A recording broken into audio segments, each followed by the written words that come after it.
ओम शांति। 28 मार्च 2024। बाबा की महावाक्य। मीठे बच्चे, यह कल्याणकारी पुरुषोत्तम संगम युग है। इसमें पुरानी दुनिया बदल नई होती है। इस युग को तुम भूलो मत। प्रश्न। बाप छोटे बड़े सभी बच्चों को आप समान बनाने के लिए एक प्यार की शिक्षा देते हैं, वह कौन सी? उत्तर। मीठे बच्चे, अब भूले मत करो। यहाँ तुम आए हो नर से नारायण बनने, तो दैवी गुण धारण करो। किसी को भी दुख मत दो। भूले करते हैं तो दुख देते हैं। बाप कभी बच्चों को दुख नहीं देते, वह तुम्हें डायरेक्शन देते हैं। बच्चे, माँ मेकम याद करो। योगी बनो तो विकर्म विनाश हो जाएंगे। तुम बहुत मीठा बन जाएंगे। ओम शांति। जो बच्चे अपने को आत्मा समझ परमपिता परमात्मा के साथ योग लगाते हैं, उनको सच्चा योगी कहा जाता है, क्योंकि बाप ट्रुथ सच्चा है ना। तो तुम्हारा बुद्धि योग सत्य के साथ है। वह जो कुछ सुनाते हैं सत्य ही है। योगी और भोगी दो प्रकार के लोग हैं। भोगी भी अनेक प्रकार के होते हैं, योगी भी अनेक प्रकार के होते हैं। तुम्हारा योग तो एक ही प्रकार का है। उन्हों का सन्यास अलग है, तुम्हारा सन्यास ही अलग है। तुम हो पुरुषोत्तम संगम युग के योगी। और किसको इस योग का पता ही नहीं कि हम पावन योगी हैं या पतित भोगी हैं, यह भी जानते नहीं। बाबा तो सबको बच्चा बच्चा कहते हैं, क्योंकि बाप जानते हैं कि हम बेहद आत्माओं का पिता हूँ। और तुम यह समझते हो कि हम आत्मा सब आपस में भाई भाई हैं। वह हमारा बाप है। तुम बाप के साथ योग लगाने से पवित्र बनते हो। वह है भोगी, तुम हो योगी। बाप अपना परिचय तुमको देते हैं। यह भी तुम जानते हो कि यह पुरुषोत्तम संगम युग है। यह तुम्हारे बिगर कोई जानते नहीं। इसका नाम है पुरुषोत्तम संगम युग। इसलिए पुरुषोत्तम अक्षर को कभी नहीं भूलना। यह पुरुषोत्तम बनने का युग है। पुरुषोत्तम कहा जाता है ऊंच और पवित्र मनुष्य को। ऊंच और पवित्र यह लक्ष्मी नारायण थे। तुमको अब टाइम का भी पता पड़ा है। 5000 वर्ष के बाद यह दुनिया पुरानी होती है। फिर इसको नया बनाने के लिए बाप आते हैं। अब हम हैं संगम युगी ब्राह्मण कुल के। ऊंच ते ऊंच है ब्रह्मा, परंतु ब्रह्मा को शरीरधारी दिखाते हैं। शिव बाबा तो अशरीरी है। बच्चे समझ गए हैं अशरीरी और शरीरधारी का मिलन होता है। उनको तुम कहते हो बाबा। यह वंडरफुल पार्ट है ना। इनका गायन भी है, मंदिर भी बनते हैं। कोई किस रीति रथ को श्रृंगारते हैं। यह भी बाबा ने बताया है। बहुत जन्मों के अंत के जन्म के भी अंत में मैं प्रवेश करता हूँ। कितना क्लियर समझाते हैं।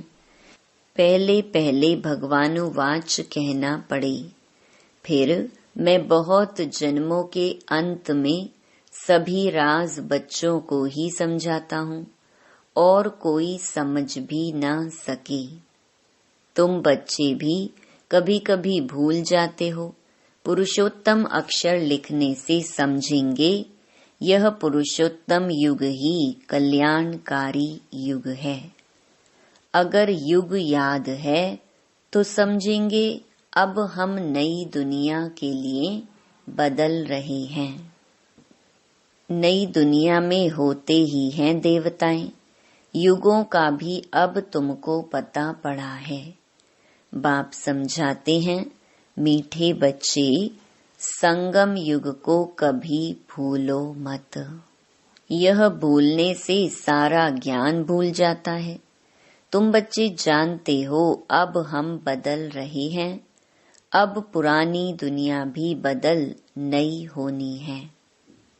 बाप आकर दुनिया को भी बदलते हैं तो बच्चों को भी बदलते हैं। बच्चे बच्चे तो सभी को कहते हैं। सारी दुनिया की जो भी आत्माएं हैं सब बच्चे हैं। सबका पार्ट इस ड्रामा में है। चक्र को भी सिद्ध करना है। हर एक अपना अपना धर्म स्थापन करते हैं। यह देवी देवता धर्म सिवाय बाप के कोई स्थापन कर ना सके। यह धर्म कोई ब्रह्मा नहीं स्थापन करते। नई दुनिया में है देवी देवता धर्म। पुरानी दुनिया में सब मनुष्य ही मनुष्य हैं। नई दुनिया में देवी देवताएं होते हैं। देवताएं पवित्र हैं। वहाँ रावण राज्य ही नहीं। बाप तुम बच्चों को रावण पर विजय प्राप्त कराते हैं। रावण पर विजय प्राप्त होते ही राम राज्य शुरू हो जाता है। राम राज्य नई दुनिया को और रावण राज्य पुरानी दुनिया को कहा जाता है। राम राज्य कैसे स्थापन होता है यह तो तुम बच्चों के सिवाय कोई जानते नहीं। रचयिता बाप बैठ तुम बच्चों को रचना का राज समझाते हैं। बाप है रचयिता बीज रूप। बीज को कहा जाता है वृक्षपति। अब वह जड़ बीज है, उनको तो ऐसे नहीं समझेंगे। तुम जानते हो बीज से ही सारा झाड़ निकलता है। सारे विश्व का कितना बड़ा झाड़ है। वह है जड़, यह है चैतन्य। सत चित आनंद स्वरूप मनुष्य सृष्टि का बीज रूप बाप है। उससे कितना बड़ा झाड़ निकलता है। मॉडल तो छोटा बनाते हैं। मनुष्य सृष्टि का झाड़ सबसे बड़ा है। ऊंच ते ऊंच बाप नॉलेजफुल है। उन झाड़ों की नॉलेज बहुतों को होती है। इसकी नॉलेज तो एक बाप ही देते हैं। अब बाप ने तुम्हें हद की बुद्धि बदल बेहद की बुद्धि दी है। तुम इस बेहद के झाड़ को जान गए हो। कितना बड़ा पोलार इस झाड़ को मिला हुआ है। बाप बच्चों को बेहद में ले जाते हैं। अब सारी दुनिया ही पतित है। सारी सृष्टि ही हिंसक है। एक दो की हिंसा करने वाले हैं। अब तुम बच्चों को ज्ञान मिला है। अहिंसक सिर्फ एक ही देवता धर्म होता है सतयुग में। सतयुग में सभी पवित्र सुख शांति में रहते हैं। सब मनोकामनाएं 21 जन्म के लिए पूरी हो जाती हैं। सतयुग में कोई कामना नहीं। अनाज आदि सब कुछ अथाह मिल जाता है। यह बॉम्बे पहले नहीं थी।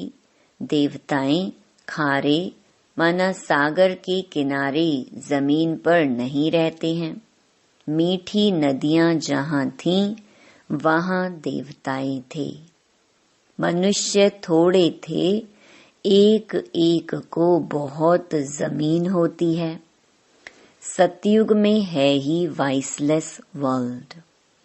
तुम योग बल से विश्व की राजाई लेते हो, उसको ही राम राज्य कहा जाता है।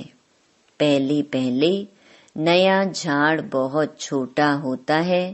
पहले थुर में एक धर्म था, फिर फाउंडेशन से 3 ट्यूब निकलती हैं।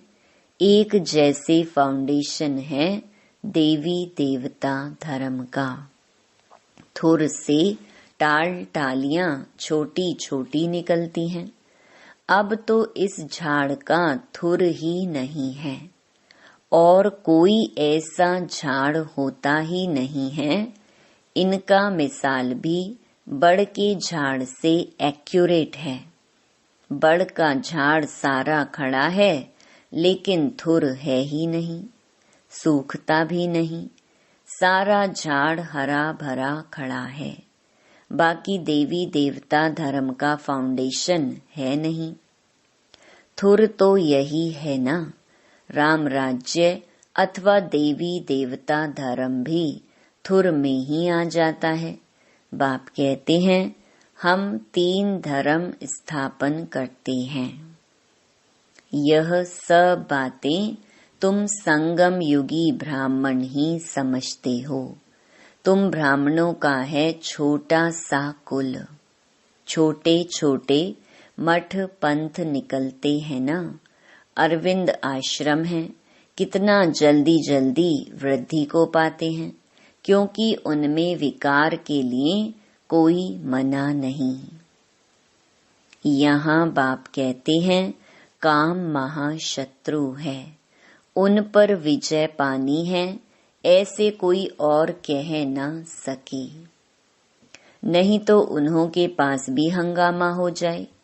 यहाँ तो है ही पतित मनुष्य, तो पावन बनने की बात नहीं सुनते। कहते हैं विकार बिगर बच्चे कैसे पैदा होंगे। उन विचारों का भी दोष नहीं है। गीता पाठी कहते भी हैं भगवानुवाच काम महाशत्रु है। उनको जीतने से जगत जीत बनते हैं, परंतु समझते नहीं हैं। वह जब यह अक्षर सुनाते हैं तो उन्हों को समझाना चाहिए। इस पर बाबा कहते हैं जैसे हनुमान दरवाजे पर जूतियों में बैठता था, बाबा भी कहते हैं जाकर किनारे बैठ सुनकर आओ। फिर जब यह अक्षर कहें तो पूछो इसका रहस्य क्या है। जगत जीत तो यह देवताएं थे। देवता बनने लिए तो इन विकारों को छोड़ना पड़े। यह भी तुम कह सकते हो। तुम ही जानते हो कि अब राम राज्य की स्थापना हो रही है। महावीर भी तुम हो, इसमें डरने की कोई बात नहीं है। बहुत प्यार से पूछना चाहिए, स्वामी जी आपने बताया कि इन विकारों पर विजय पाने से विश्व के मालिक बनेंगे, लेकिन आपने यह तो बताया नहीं कि पवित्र कैसे बने। अब तुम बच्चे पवित्रता में रहने वाले महावीर हो। महावीर ही विजय माला में पिरोए जाते हैं। मनुष्य के कान तो रॉन्ग बातें सुनने पर हिरे हुए हैं। तुमको अब रॉन्ग बातें सुनना पसंद नहीं आती। राइट बातें तुम्हारे कानों को अच्छी लगेंगी। Hear no evil. मनुष्यों को सुजाग तो जरूर करना है, भगवान कहते हैं पवित्र बनो। सतयुग में सब पवित्र देवताएं थे, अब सब अपवित्र हैं। ऐसे ऐसे समझाना चाहिए। बोलो हमारे पास यह सत्संग होता है, उसमें यह समझाया जाता है कि काम महाशत्रु है। अब पवित्र बनना चाहते हो तो एक युक्ति से बनो। अपने को आत्मा समझ भाई भाई की दृष्टि पक्की करो। तुम बच्चे जानते हो, पहले पहले यह भारत बहुत भरपूर खंड था। अब खाली होने कारण हिंदुस्तान नाम रख दिया है। पहले भारत धन दौलत पवित्रता सुख शांति सबसे भरपूर था, अब है दुखों से भरपूर। तब पुकारते हैं, हे दुख हरता सुख करता। तुम कितना खुशी से बाप से पढ़ते हो, ऐसा कौन होगा जो बेहद के बाप से बेहद सुख का वर्षा नहीं लेगा। पहले पहले अल्फ समझना है। अल्फ को ना जाना तो कुछ भी रहस्य बुद्धि में आएगा ही नहीं। तो बेहद का बाप जो बेहद का वर्षा देते हैं, जब यह निश्चय बैठे तब आगे बढ़ें। बच्चों को बाप से कुछ भी प्रश्न पूछने की दरकार नहीं है। बाप पतित पावन हैं, उनको ही तुम याद करते हो। तुम उनकी याद से ही पावन बनेंगे। मुझे बुलाया ही इसलिए है। जीवन मुक्ति है भी सेकंड की, फिर भी याद की यात्रा समय ले लेती है। मुख्य याद की यात्रा में ही विघ्न पड़ते हैं। आधा कल्प देह अभिमानी रहे हैं, अब एक जन्म देही अभिमानी बनने में ही मेहनत है। इनके लिए ब्रह्मा बाबा के लिए भी बहुत सहज है। तुम बुलाते भी हो बाप दादा, यह भी समझते हैं बाप की सवारी हमारे सिर पर है। बहुत उनकी महिमा करता हूँ, बहुत प्यार करता हूँ। बाबा आप कितने मीठे हो, हमको कल्प कल्प कितना सिखलाते हो, फिर आधा कल्प आपको याद भी नहीं करेंगे। अब तो बहुत याद करता हूँ, कल हमारे में कुछ भी ज्ञान नहीं था। जिसकी पूजा करते थे, हमको यह थोड़े ही मालूम था कि हम यह बन जाएंगे। अब तो वंडर लगता है, योगी बनने से फिर यह देवी देवता बन जाएंगे। मेरे भी सब बच्चे हैं। यह बाबा बहुत प्यार से बच्चों को संभालते हैं, इनकी पालना करते हैं। यह भी हमारे समान नर से नारायण बन जाएंगे। यहाँ तुम आए ही हो इसलिए।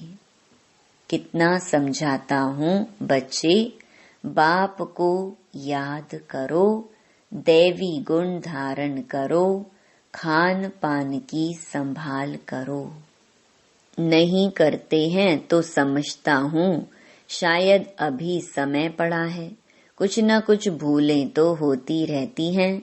छोटे बड़े बच्चों को प्यार से समझाता हूँ, बच्चे भूले मत करो, किसको दुख ना दो। भूल करते तो गोया दुख देते हो। बाप कभी भी दुख नहीं देते हैं, वह तो डायरेक्शन ही देते हैं। माँ मेकम याद करो तो विकर्म विनाश हो जाएंगे, बहुत मीठा बन जाएंगे। ऐसा मीठा बनना है, दैवी गुण धारण करने हैं, पवित्र बनो। यहाँ अपवित्र के आने का हुक्म नहीं है। कभी कभी आने देते हैं, वह भी अभी। जब बहुत वृद्धि हो जाएगी तो कह देंगे यह है tower of purity, tower of silence. ऊंच ते ऊंच है ना। अपने को आत्मा समझ बाप की याद में रहना, यह है हाईएस्ट पावर।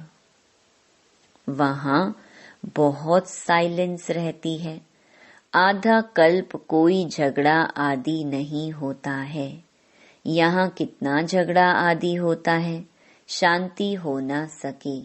शांति का धाम है मूल वतन, फिर शरीर धारण कर विश्व में पार्ट बजाने आते हैं तो वहाँ भी शांति रहती है। आत्मा का स्वधर्म ही शांति है, अशांति कराता है रावण। तुम शांति की शिक्षा पाते रहते हो। कोई गुस्से में होता है तो सबको अशांत कर देता है। इस योग बल से तुम्हारे से सारा किचड़ा निकल जाता है। पढ़ाई से किचड़ा नहीं निकलता है, याद से सब किचड़ा भस्म हो जाता है, कट निकल जाती है।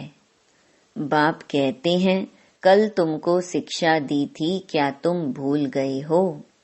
5000 वर्ष की बात है, वह लाखों वर्ष कह देते हैं। अब तुमको झूठ और सच के फर्क का पता पड़ा है। तुमको बाप ही आकर बताते हैं झूठ क्या है, सच क्या है, ज्ञान क्या है, भक्ति क्या है। भ्रष्टाचार और श्रेष्ठाचार किसको कहा जाता है? भ्रष्टाचारी विकार से पैदा होते हैं, वहाँ विकार होता नहीं। तुम खुद कहते हो देवताएं संपूर्ण निर्विकारी हैं, रावण राज्य ही नहीं है। यह तो सहज समझने की बात है। फिर क्या करना चाहिए? एक तो बाप को याद करना चाहिए, दूसरा पवित्र जरूर बनना चाहिए।